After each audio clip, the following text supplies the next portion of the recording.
అనకాపల్లి జిల్లా రాజయ్యపేటలో మత్స్యకారుల ఆందోళనలు కొనసాగుతున్నాయి. బల్క్ డ్రగ్స్ పార్క్ వ్యతిరేకంగా 50వ రోజు నిరసన కొనసాగుతోంది. నాయకులపై కేసులు పెట్టడం ఏంటంటూ స్థానికులు మండిపడ్డారు. అరెస్ట్ చేసిన వారిని వెంటనే విడుదల చేయాలి, లేకపోతే ఉద్యమం ఉధృతం చేస్తామన్నారు.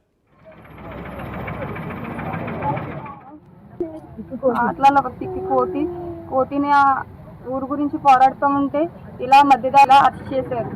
అతను ఏ తప్పు చేయలేదు, చేయకుండా కూడా అరెస్ట్ చేశారు.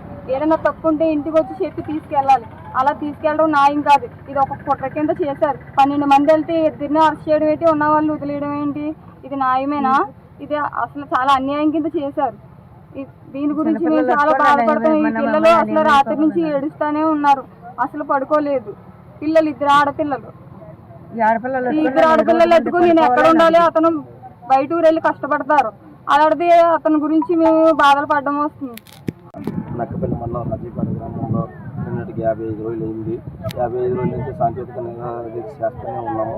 మొన్న జరిగిన ముంతా తుఫాన్లోనే మా గ్రామంలోనే ఇలాగ భోజనాలు పెట్టలేదు, ప్లస్ తుఫాను హెచ్చరిక ఉందని మాకు ముందుగా సమాచారం ఇవ్వలేదని మా దగ్గరే ఉన్న మా మాజీ ఎంపీడీసీ పిక్కి తాతిల్ గారు, అదేవిధంగా మా రామచరణ్ గారు, మిగతా వాళ్ళు అందరూ వెళ్ళి పంచాయత్ సెక్రటరీని అడిగి ఇలా భోజనం ఎందుకు పెట్టలేదండి, అసలు ముంతా తుఫాను ఉంది, ముంతా తుఫాను ప్రభావం మాలో చాలా గట్టిగా ఉంది, ముందు హెచ్చరిక చేసి ఇప్పుడు ఆ ప్రభావితం ఎవరైతే ఉన్నారో వాళ్ళందరినీ తుఫాను బిల్డింగ్కి పంపించి అక్కడ భోజనం పెట్టారు కదండి, ఏం పెట్టకుండా ఒకరికి ఇద్దరికి పెట్టారండి, మీరు ఇలాగ నాణ్యమైన భోజనం పెట్టారని వెళ్ళి అడిగారండి.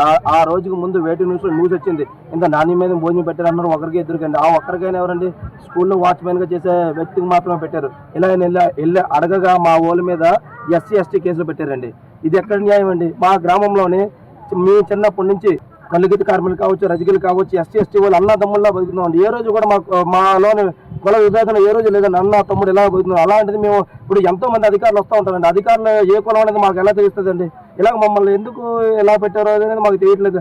దాన్ని కులం అనేది పెట్టేసి దాన్ని, ఎందుకంటే అది కూడా ఎవరంటే ఇప్పుడు బల్క్ పార్క్లోని కీలకమైన పాత్ర, ఈ ఉద్యమంలోని కీలకమైన పాత్ర ఎవరైతే పోషిస్తున్నారో ఆ 13 మంది మీద కేసు పెట్టారండి. ఇది ఎక్కడ న్యాయం అండి?